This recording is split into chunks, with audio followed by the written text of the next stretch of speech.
to our Sunday morning sitting group. I'm Trudy. I am the teacher who founded InsightLA almost 20 years ago now, and really, really proud of all of our the teachers that I've mentored and teachers who've been mentored by teachers that I've mentored, so that we really have just lots of classes and a thriving situation that has evolved and unfolded from the original sitting group. It wasn't on Sundays, it used to be on Thursdays, and that group had originally 2 people in it. So we've moved from then into a really beautiful community that just a community of humans. It reflects the difficulties and challenges and richnesses of being community that everybody in the world experiences. And today I want to speak a little bit about grief and gratitude. And I speak to you from the unceded lands of the Coast Miwok tribes here in Marin County. I'm in San Rafael up at Jack's, and I just want to acknowledge the people who were the original stewards of this land where we live. Wherever you live, there were native indigenous people who stewarded the land and raised their families and lived there long before we ever got to this country. So just a bow of acknowledgement and appreciation for that. So for those of you who may be new to InsightLA, I see mostly familiar faces, but there might be some new folks because I haven't scrolled through everybody. I want to thank everybody for being here. You know, in the summer, just when things have been reopening, and then being on Zoom after so long of being on Zoom as the only way we could connect, I just appreciate your effort to be here this morning, and very much. And for those of you who are new, we just spend about a half an hour sitting together in meditation, and then have some teachings, and then we have a chance for some dialogue with each other. So let's sit together. And I do some guided meditation a little bit more when we're on Zoom because it's a little more distracting. And I do encourage you to either close your eyes or lower your gaze, not to stare at the Zoom squares if you can help it. And just put your body in whatever frame it likes to be in, where it can relax, where you can relax. And I like to begin by taking a few deep breaths, just breathing in the aliveness of this moment. And releasing.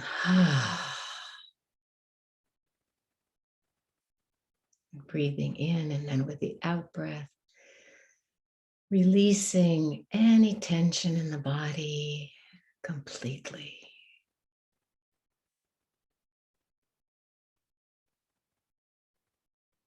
Breathing in the energizing, enlivening breath.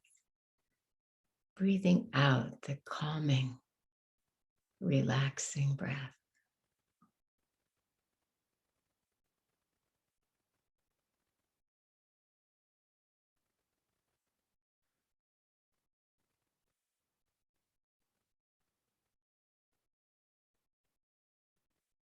And we begin by just sensing the body, however it's arranged in space.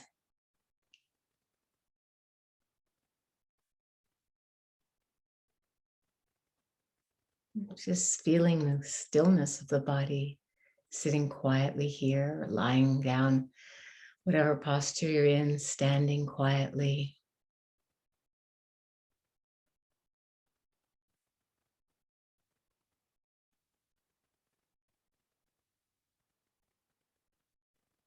And mindfulness here is also remembering that whatever may be arising, present in the heart and the mind,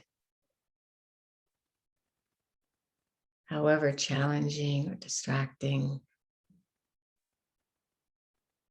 it's always possible to gently orient and sense the stillness of the body, just sitting here.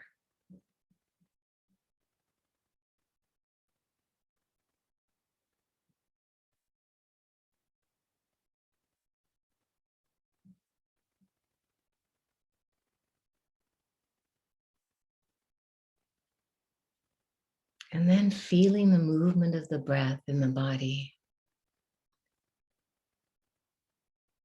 all the sensations associated with the breath.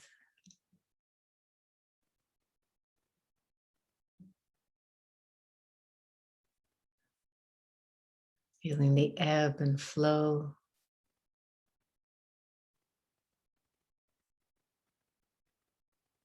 of the breath in the body.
And not even clinging to the breath,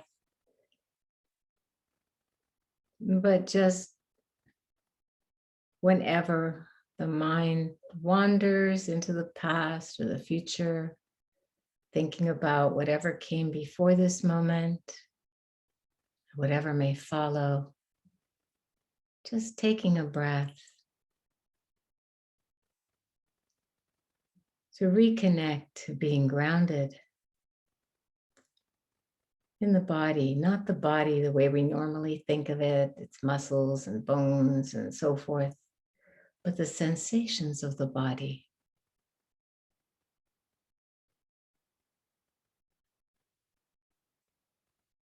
Sensations of touch, pressure, softening, relaxing.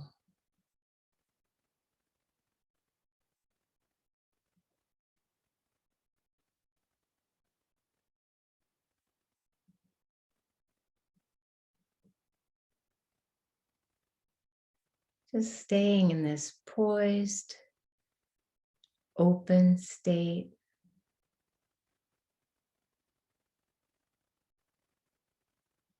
listening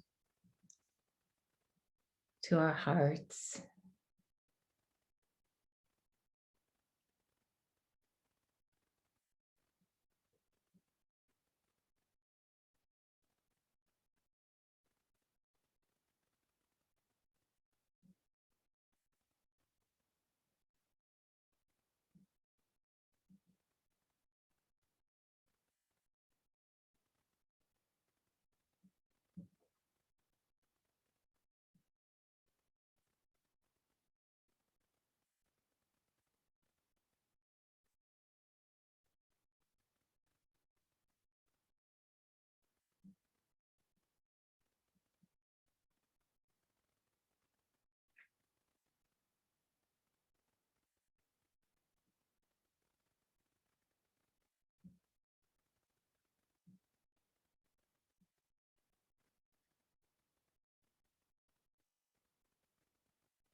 listening, sensing, aware and sensitive.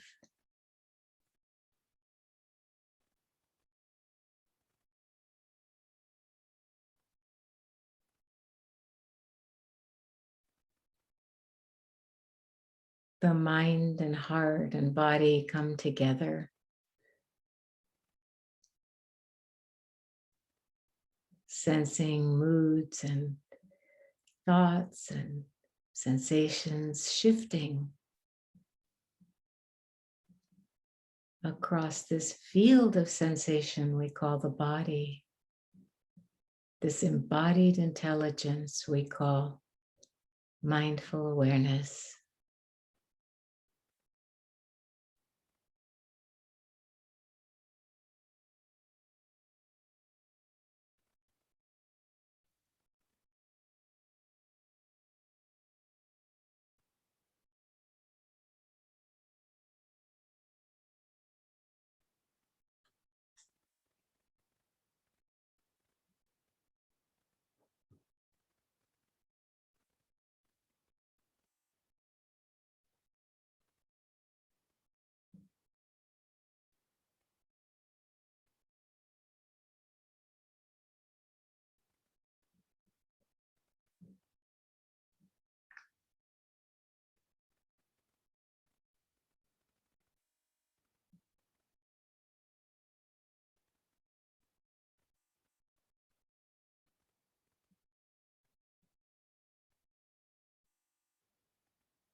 And if there's discomfort in the body or some kind of grief or pain in the heart, emotional upset, just see, is it possible to open up to this, not clenching, just releasing some of the suffering and anxiety around pain. Realizing you and I are not the only ones who have it.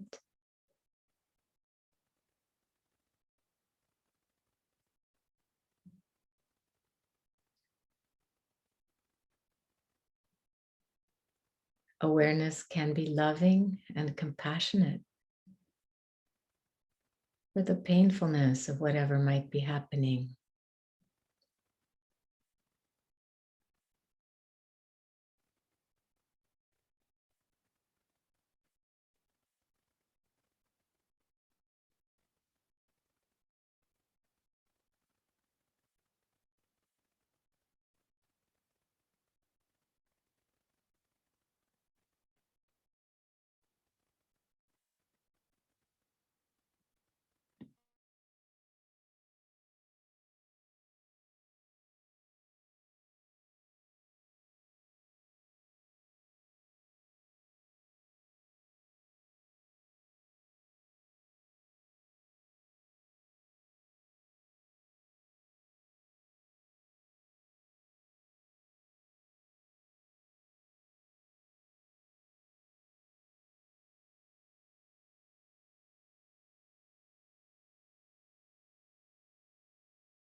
And so for the last part of our sitting, just sprinkling some appreciation and gratitude on whatever experience is unfolding for you right now.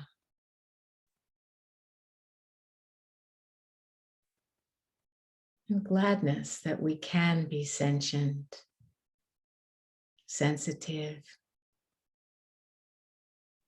Gratitude that there is loving awareness that can be a real protector, guardian, and guide in this life that never, ever deserts us. Always here for us.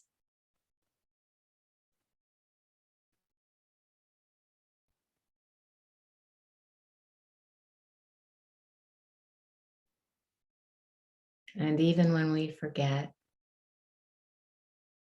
or bury all the aliveness under our various,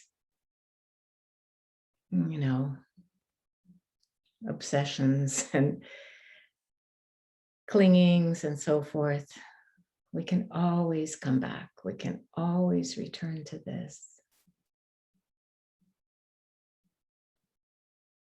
this silent practice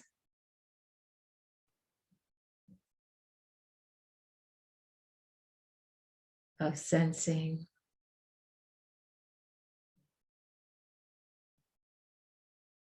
and of caring presence.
I'm just really happy to see some dear friends from my former incarnation on the East Coast. My friend Melissa here and Lane, whom I haven't seen for ages, like really happy to see you. I want to talk some about grief today. Part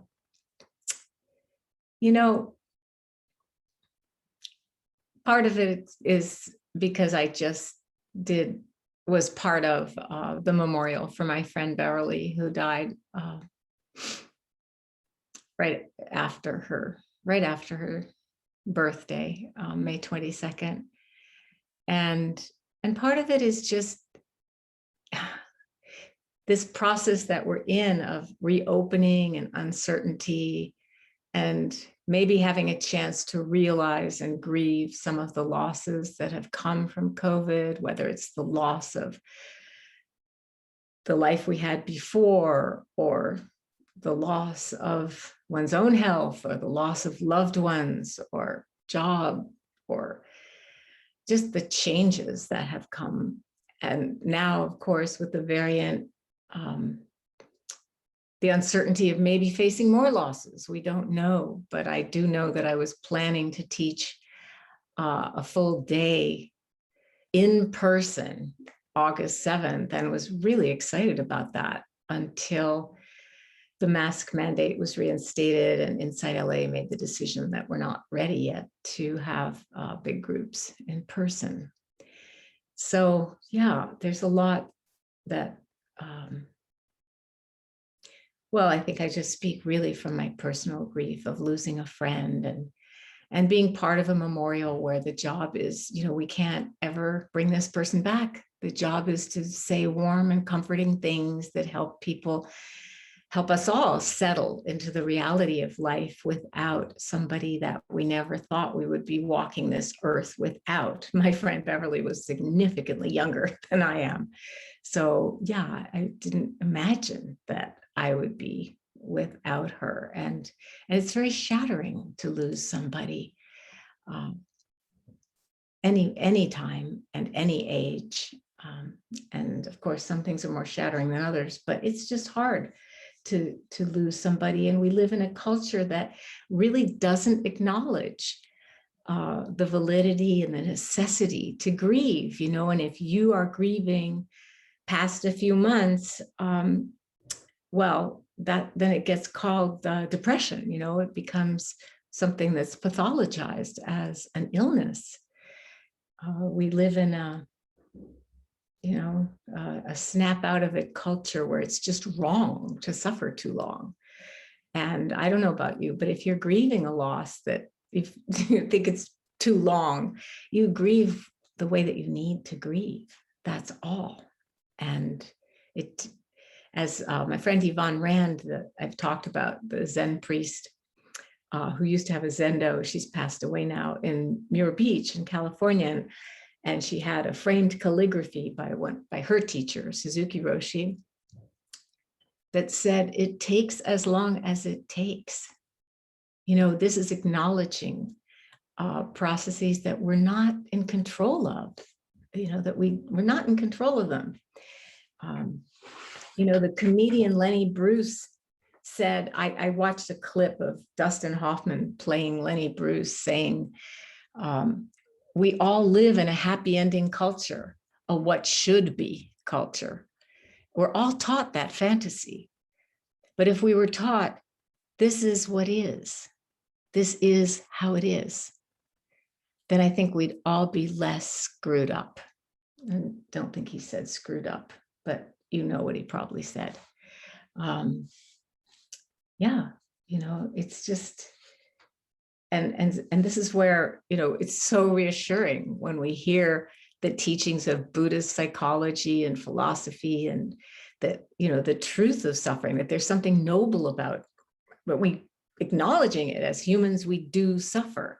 And of course, there's this universal idea of our shared humanity, but there's also the particular suffering of particular embodiments, and particularly, especially these days, this past year, everybody, I think, becoming a lot more aware of the racialized experience of embodiment. For example, that in the racialized context of the US, saying, tune into your body, and your body is a refuge, and it's always here for you as long as you're alive.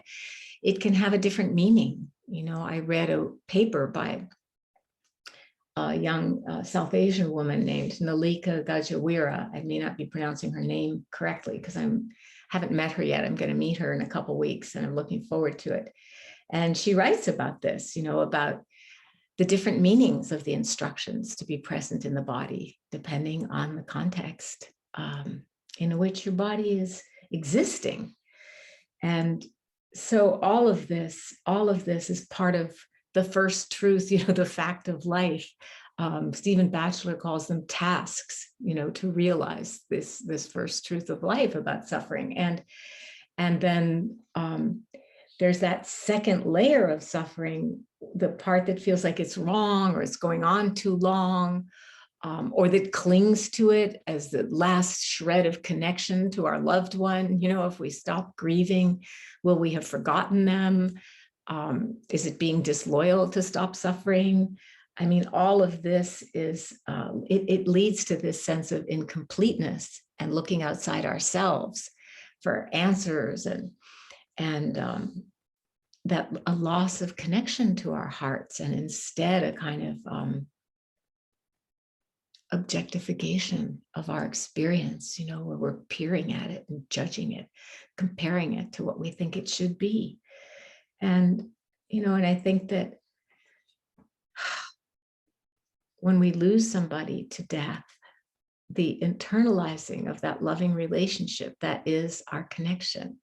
And the grieving is a tribute to the love that we felt for that person, you know, and when we don't, when I don't, when you don't, if, you know, whatever losses you're grieving, and this was the Buddha's realization too, that to the extent that I don't just sort of succumb to this restless, anxious, desperate longing to get away from that pain, to escape into what I call crooked grief, you know, the grief of if onlys and regrets, or of, yeah, if onlys and regrets primarily. But if I can just be with it, and I'm going to talk about 3 basic skills of how to be with it, you know, then this alchemy happens where the grief can transform into gratitude for sentience, for aliveness, if nothing else, the gift. Gratitude for the gifts that emerge, that come forth from our willingness to sit quietly with ourselves and just drop beneath, you know, drop down under all the dominant discourses of our culture and how they affect experience and all our thoughts about. I remember after my father died, I was so just missing him and grieving his loss. And I was going out to dinner with friends, and I brought a little album I had of pictures of myself and my father, and I wanted to show them. And I could tell they just thought it was so weird for carrying that, you know, being an adult person, missing her daddy that much. It didn't help. I felt weird too, but I knew that this was just the form of my grief. It was the form it was taking, you know. My cousin Myra, who has taught with me at InsightLA, and some of you may have heard her teaching from her book, Quest for Eternal Sunshine, the Holocaust, the story of her father.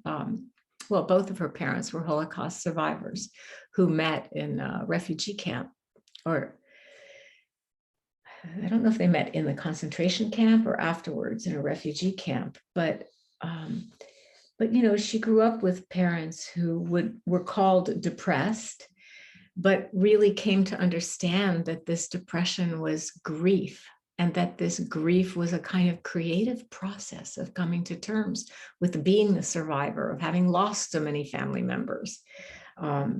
And that they were doing this kind of active grieving to find their way into feeling embodied and present in a new life after all that trauma.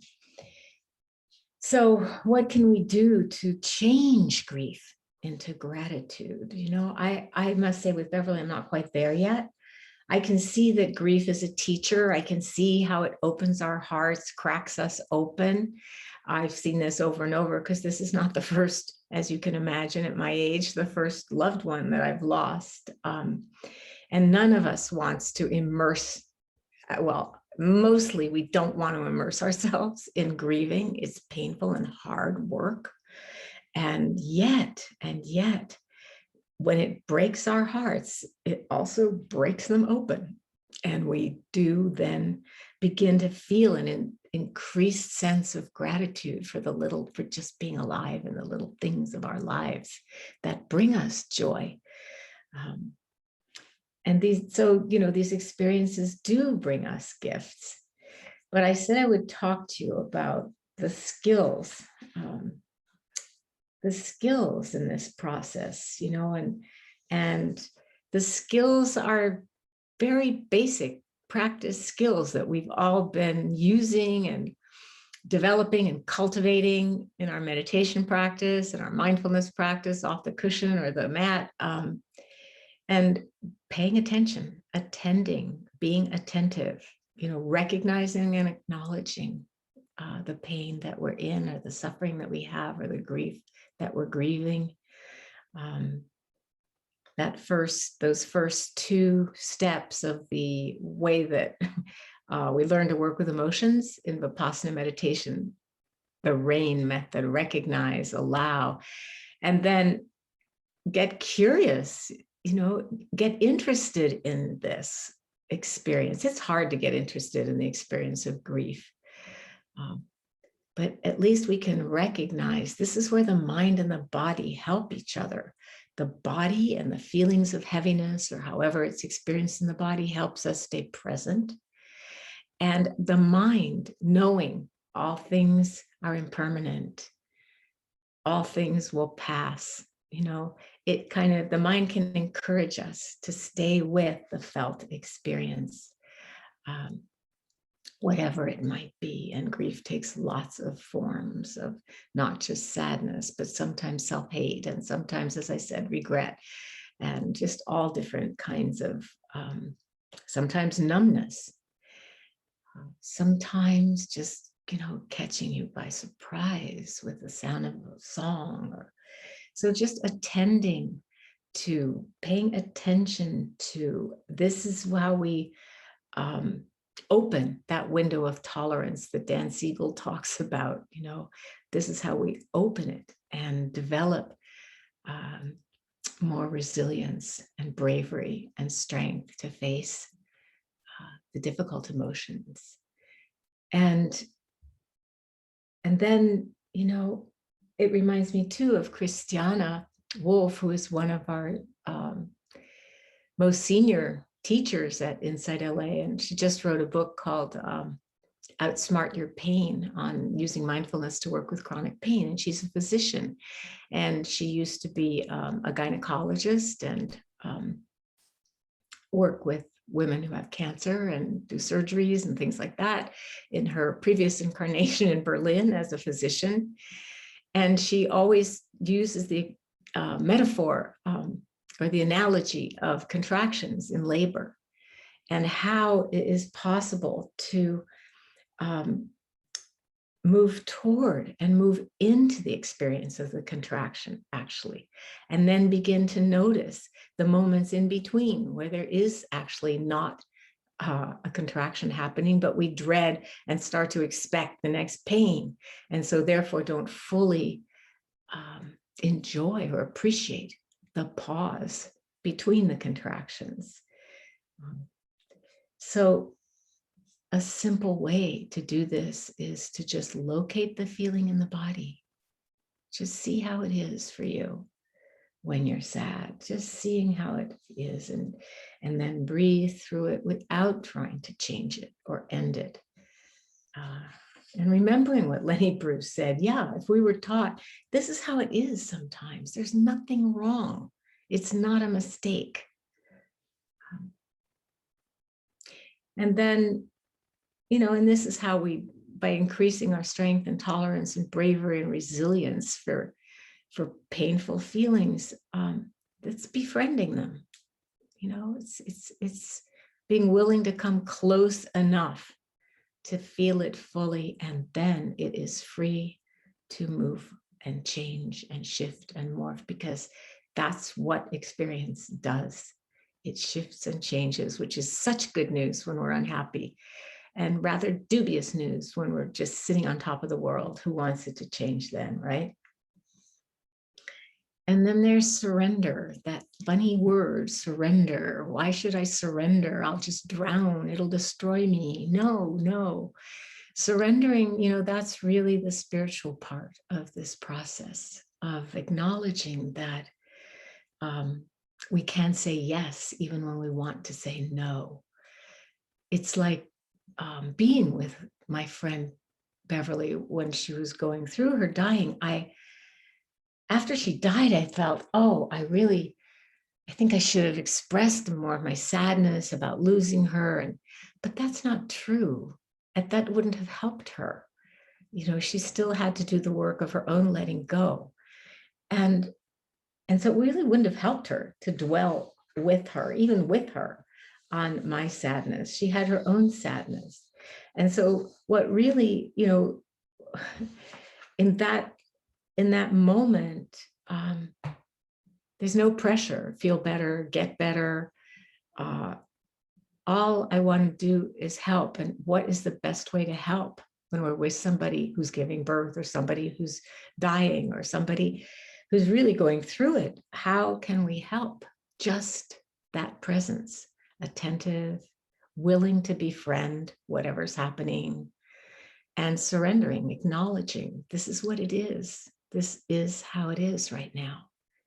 This is the practice of equanimity, of creating some space around the mind that wants to cling and make it be different and change it somehow, anyhow, have control over it, which we don't have,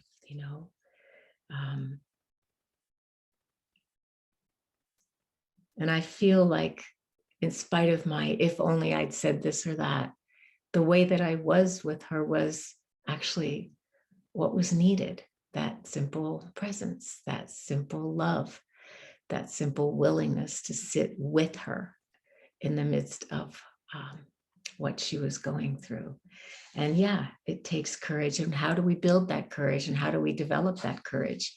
We build and develop that courage by going through it with ourselves and bringing a little bit of patience and compassion for the pain that we are in as we go through whatever we're going through that's hard, and we don't have to let go of emotions. Oh, I'm not supposed to cling to this. Emotions let us go when we're not struggling with them or against them or fighting them or saying no to them. They will let us go. They will go on their own.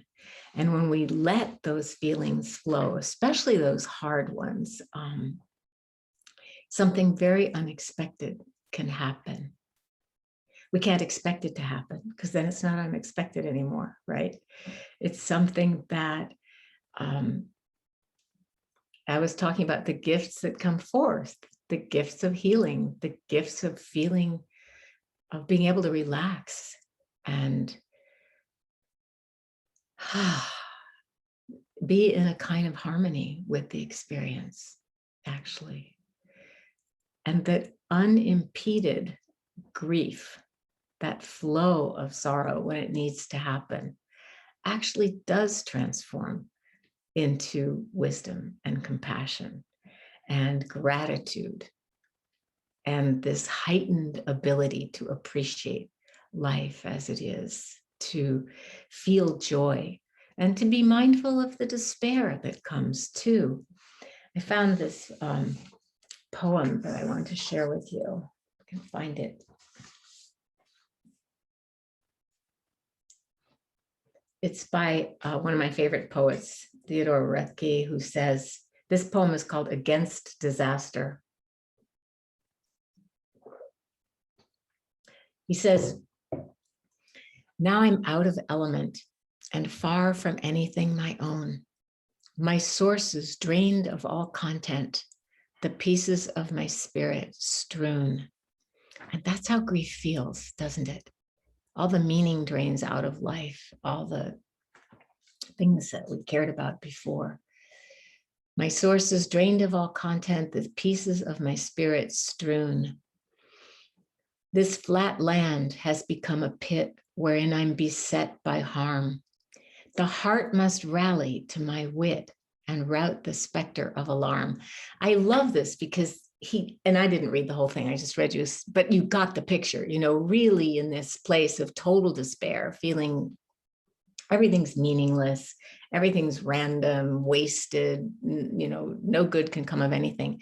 Realizing, wait a minute, I need to bring my wit to bear. That's what we do. That's our mindfulness, our wit, our loving awareness. I need to bring my wit to bear and rout the specter of alarm. I need to, rout the specter of alarm. How do we get rid of fear? By not being afraid of it. By just not being afraid of it. It's the fear of fear that's so debilitating. And here's one more that I'll share with you. I'm coming to the end of my time to share things with you, but fortunately, with a little bit of luck, we'll have many more times together. And this is by Anthony Machado, it's translated from the Spanish. Traveler, your footprints are the only road, nothing else. Traveler, there is no road. You make your own path as you walk. And when you look back, you see the path you will never travel again. Traveler, there is no road, only a ship's wake on the sea.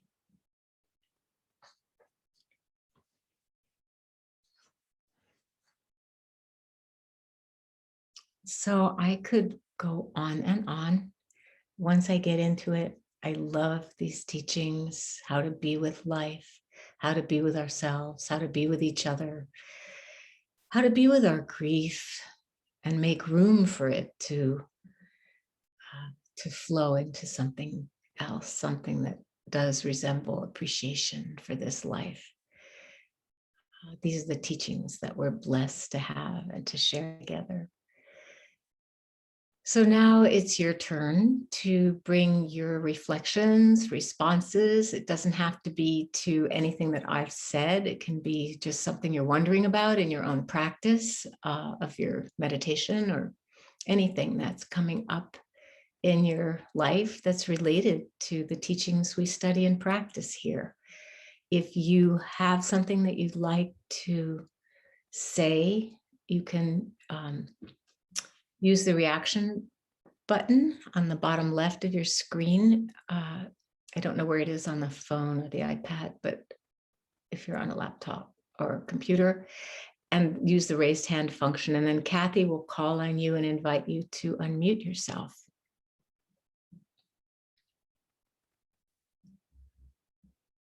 Also, if you want to ask a question in the chat, either to the group, or if you want to ask me privately, if you want to ask something anonymously, that works too. Yeah, if you want to say something that you'd rather not say in front of everybody, we have the chat for that. Very chat positive, encourage you to use it. I see Bernard raising his actual hand. Bernard, if you want to unmute yourself.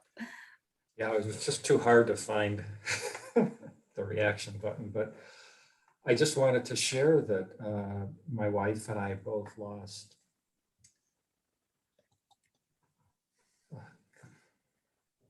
good friends in June, 2 weeks apart.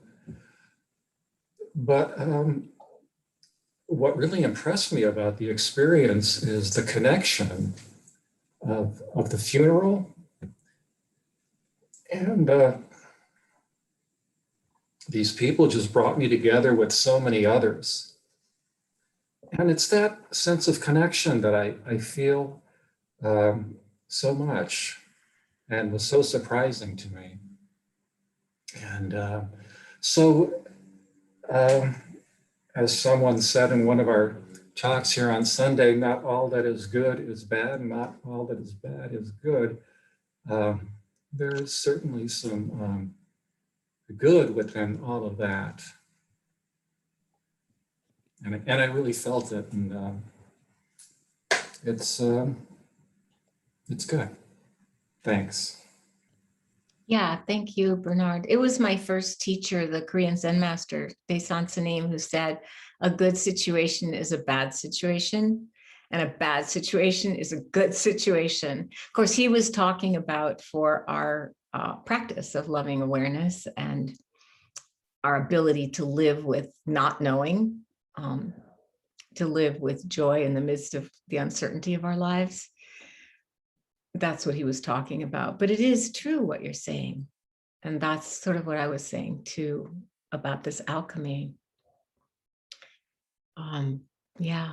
And I know there are people here. I know some of you have lost partners and experienced profound losses. And if you feel like sharing what your own healing has been like, it might be encouraging for somebody else. And again, you can put it in the chat if you are shy.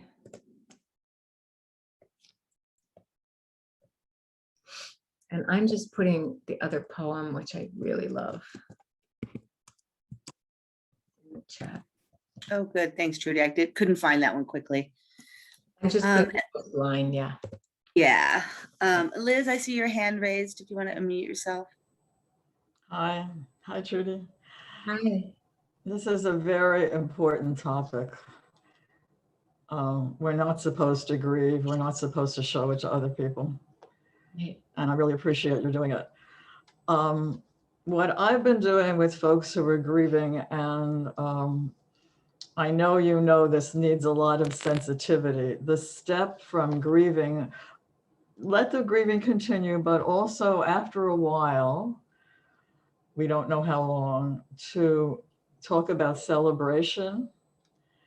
In nonviolent communication, there's mourning and there's celebration. And with some friends, what I've done when I felt it was appropriate and they could hear it, was to go into celebration of the life and celebration of the relationship. And I hope I'm not pushing too hard on it, but I want to give them also that opportunity for gratitude and celebration.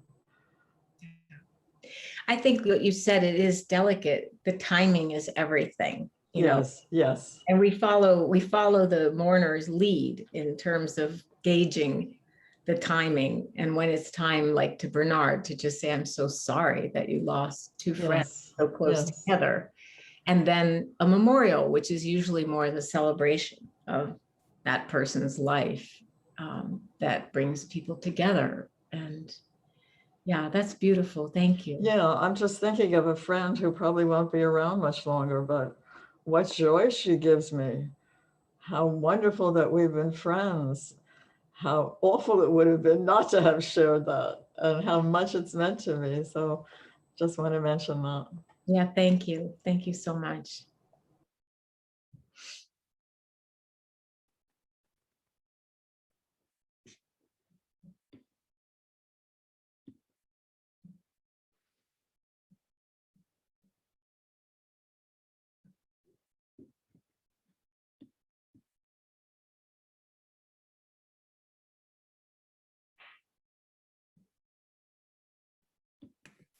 Matthew, I see your hand up. If you want to unmute yourself. Yeah, thanks, Kathy. Hi, Trudy. Thank you for that teaching. Thank you.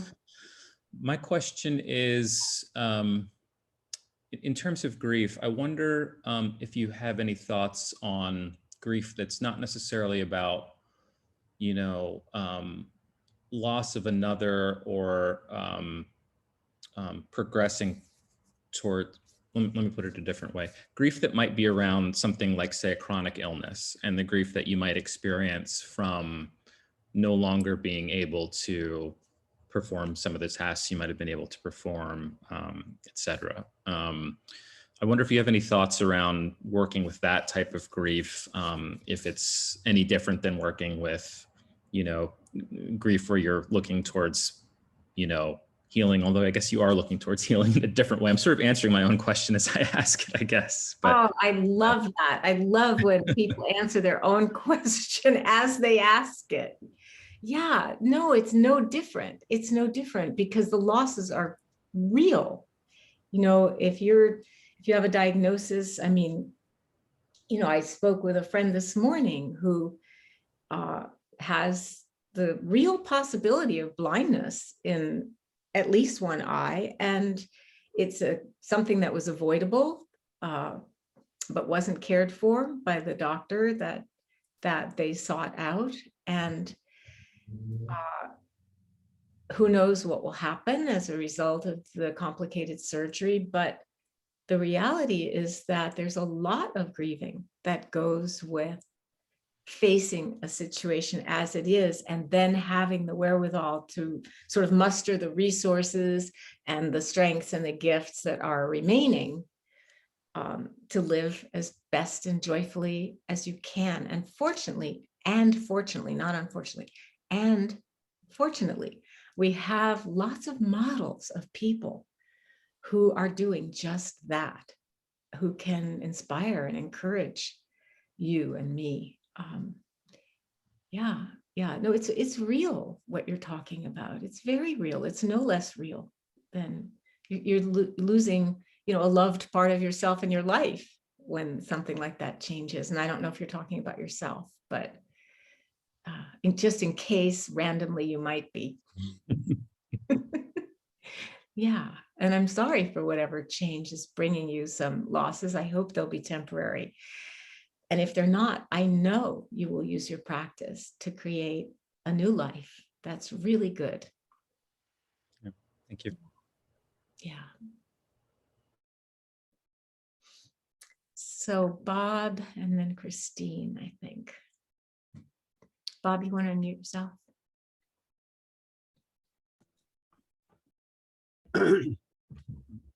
Hello. Okay. My parents died. One died 10 years ago and the other before that. But I find myself now contacting their friends and asking, I haven't done this yet, but I've been making these arrangements to have them. I want to talk to them about what my parents were like from their perspective. Nice. And also I've had this, maybe as a science fiction freak, I've been always fascinated by time travel stories. I mean, like the movie 12 Monkeys, the main character observes his own death.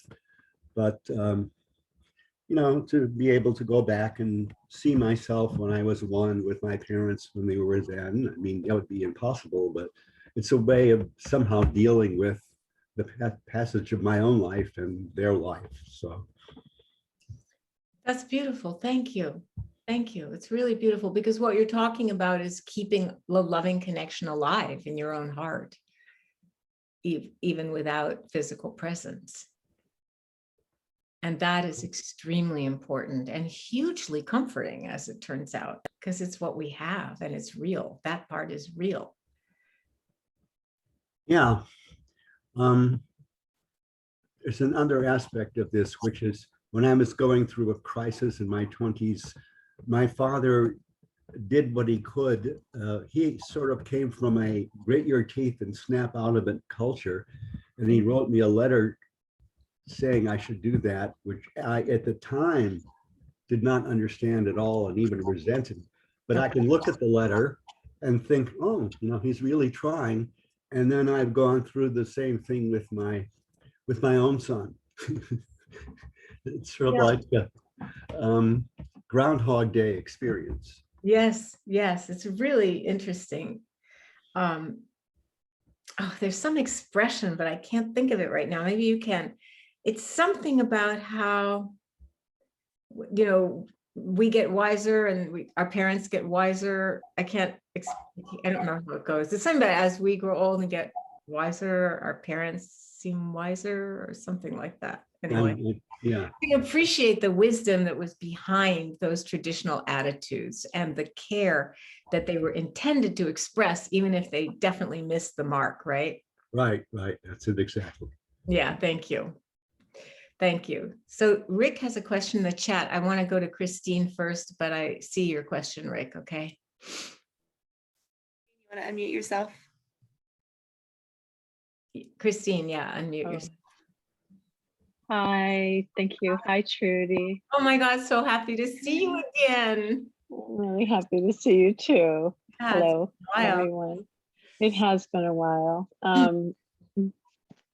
Grateful to be here. And this topic, I'm grateful to be here for this topic. And I did just want to share, since Trudy, you know, of course, that I lost someone a few years ago, almost 2 years ago now. I just wanted to share that in the process time, you know, the beauty of time, certainly, and also that the sense that I guess just from my own experience in grieving, that there have been all of those places of sadness and loss, and sometimes other really uncomfortable feelings like anger, and I love how you languaged like that sense of really being in relationship to it and like allowing it to be there instead of like pushing it away or trying to imagine that difficult feelings like that aren't present also sometimes. And actually, when I allow those feelings to be present, and I also acknowledge that that person actually doesn't exist anymore. in that form, doesn't exist anymore in that form. And then I'm left with the feeling itself, and somehow that helps me be much kinder around it, like to us both, you know, because it's sort of acknowledging that this thing that I would be carrying, well, it was in the past, and that person as they were doesn't exist. And so it sort of allows this kind of kindness around the difficult emotion, if that makes sense. Yeah. And then the other thing I just wanted to add as well is the real gift that's been happening for me is when I realize in my present life something that person brought into my life.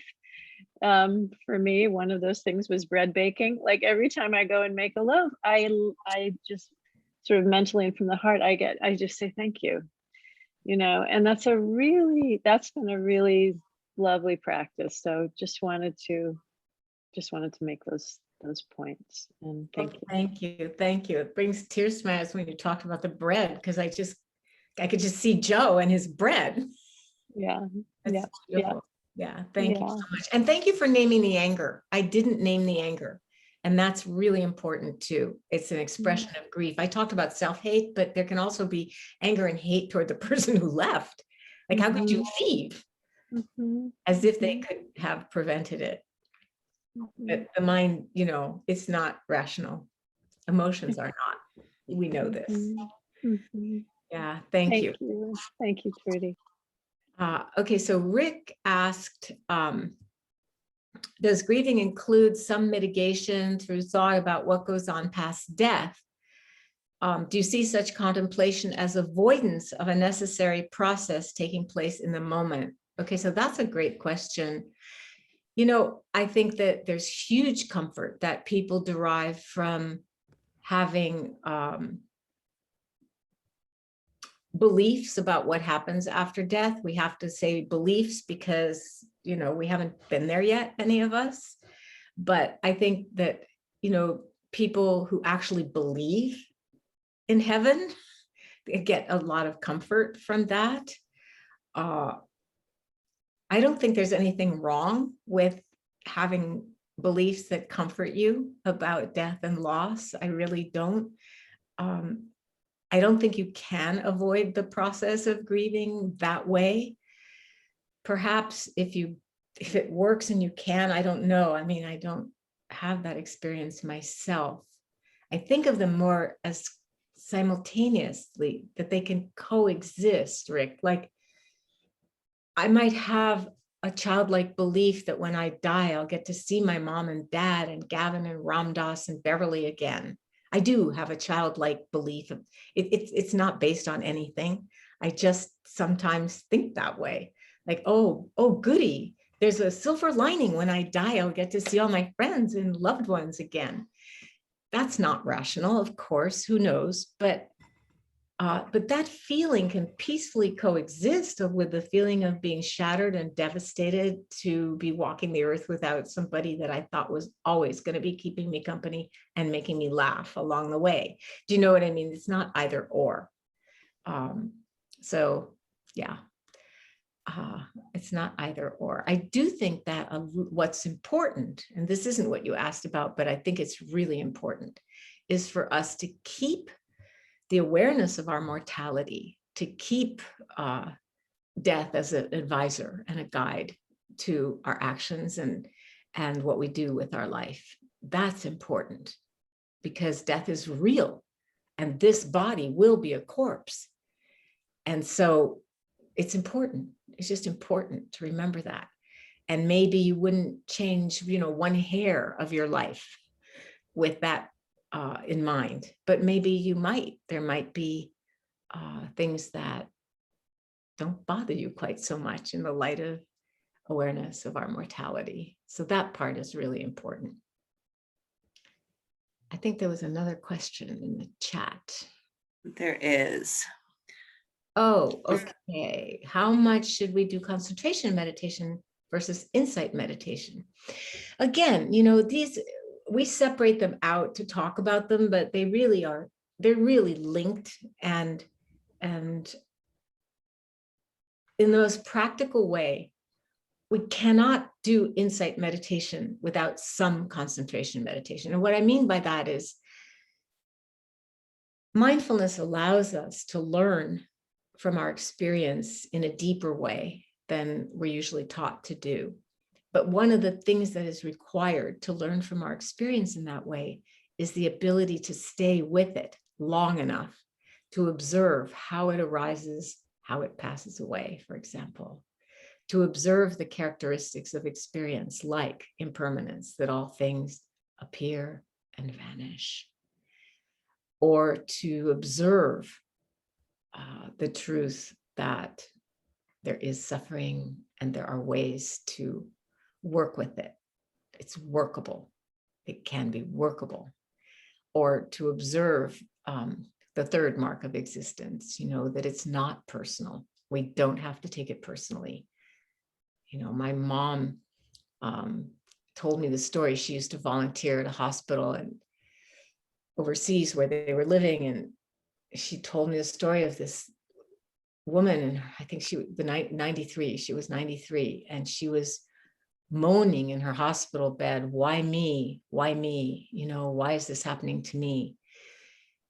That's the opposite of holding death as an awareness for your life, right? It's being in so much denial that when it happens, there's a sense of, oh my gosh, this is all about me and something that I've failed at or done wrong, or, why is this happening to me? The third thing that we notice with insight meditation is that it's not personal, that we don't control it, and it's not our fault, and things like that. So the concentration allows us to stay with an experience long enough to learn about it. And that's how they work together. And then the insight, when we see more deeply the nature of our experience, and we start to begin to observe the process of how things arise and pass away, and we develop more spaciousness, more equanimity. We open that window of tolerance to be able to have more bravery and resilience in the face of how life is, right? And then that ability allows us to develop concentration too, because we're not so easily thrown off course and distracted by what arises. We begin to see, oh, I can even observe the processes of life. Oh, the eye that would observe this is also part of the process. This is an overarching awareness. This is like, I would call it a more all-encompassing view of the world. And we can have, we can have that sense of all-encompassing awareness. And with that, there is both concentration and insight. They're joined.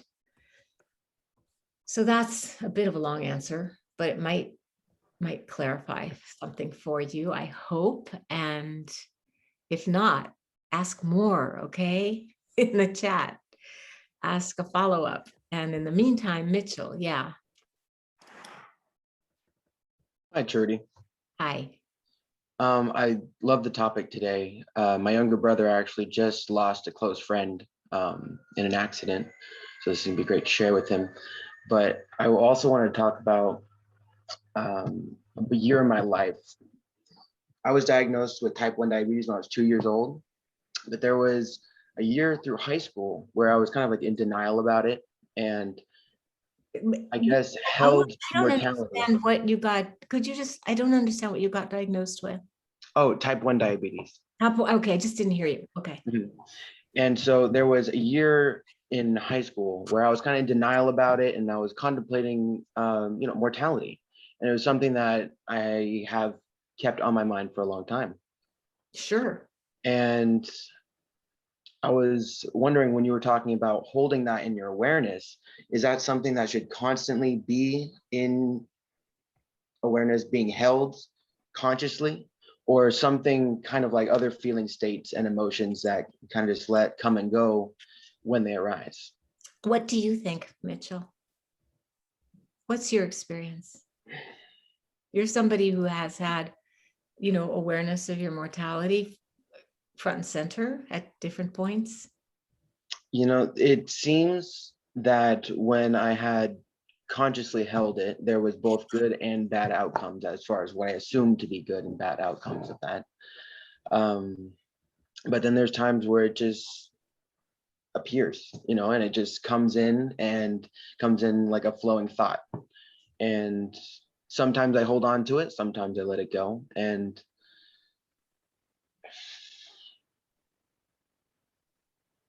it's hard. Sometimes I want to hold on to it. And even though sometimes it comes with a little bit more, I guess, pain to do so, it feels beneficial. And I don't know if that's just the holding on to it.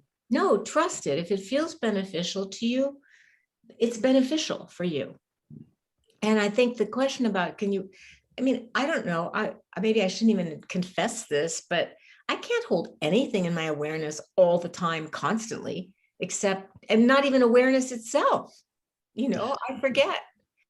And I have to remind myself, just like everybody else, that's part of our practice. And also it could tip into some morbidity to try and do that like all the time. I don't think it would be that healthy.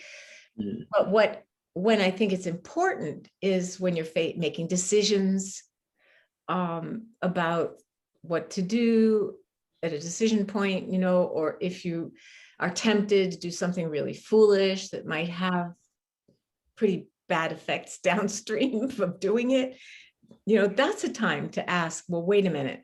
For example, okay, that's not deciding not to do something foolish, but when I moved to LA, I didn't want to live in LA. I didn't know anybody in LA except the family members who needed help. But the way that I made the decision was to fast forward to my future and when I would be dying. And I would ask myself, where would you have wanted to be during your mom's last years and your daughter having her babies? And it was very clear to me. In the light of that, what was most important was to move to LA. And something that seemed like a bad situation became a very good situation. I love LA. I miss LA when I'm up north. But boy, it took me a couple of years to even like it. So I'm just saying that's just a way to use the awareness of death that doesn't make you feel like you're failing because you're not aware of it every minute. And sometimes you're just having fun. Well, yeah, not every minute type of thing, but when you're talking about being conscious of it and holding it in the awareness, I guess questioning how long until letting it go, just to make those decisions or to kind of, I don't want to say force an appreciation of where you're at, but Here's what sometimes the contrast helps. Yeah, the contrast really does help. And here's what I would say. Traveler, there is no road. You make your own road as you walk, right? As you walk, you make your own road. And so I would say that to you, Mitchell, experiment and see what makes you feel more alive, what makes you feel good, what makes you feel joy, what makes, you know what I mean? What brings gratitude and what doesn't. And that's what the Buddha called onward leading, looking at our experience and our choices from the perspective of what is onward leading means leading toward happiness. And that's considered, healthy, wholesome, kusala, skillful. And then something that might be really, really tempting, but we know it isn't going to lead to long-term happiness, and it might even lead to some long-term misery. Then we are developing enough strength of mindfulness to turn away from that, or self-love, kindness, and so forth, to turn away from that. Oh, I just looked at the time. Our time is up. Well, thank you. When you're having fun. Yeah. So let's just sit together for a moment. Find the bell.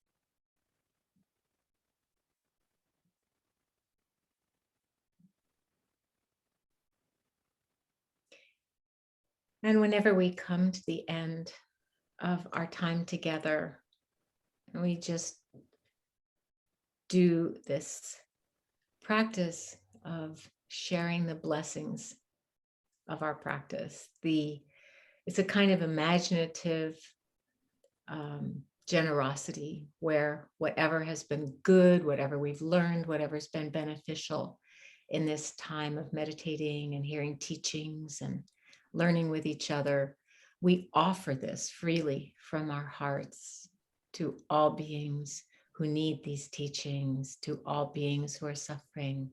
May all beings be free from suffering and the causes of suffering. And may all beings have happiness and the causes of happiness. And the causes of happiness are the choices that we make right here, right now. May we all develop the strength of mindfulness and self-compassion and love to create the causes for happiness in our lives.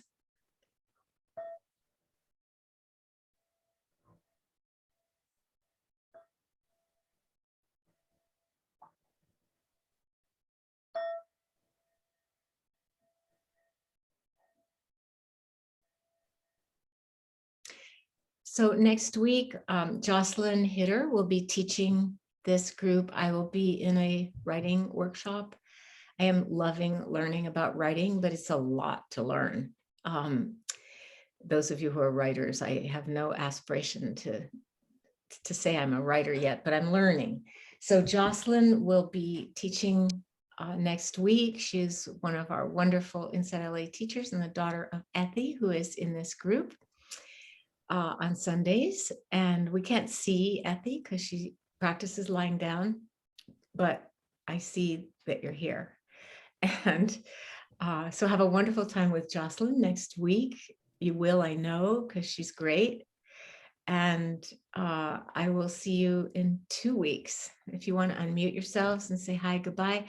Are we having breakout groups today, Kathy? We are. I just put in the chat, take a little 10-minute break. So I said 12:40, maybe make it 12:45, 12:44. Come back, we'll have a prompt and we'll have a little discussion in small groups.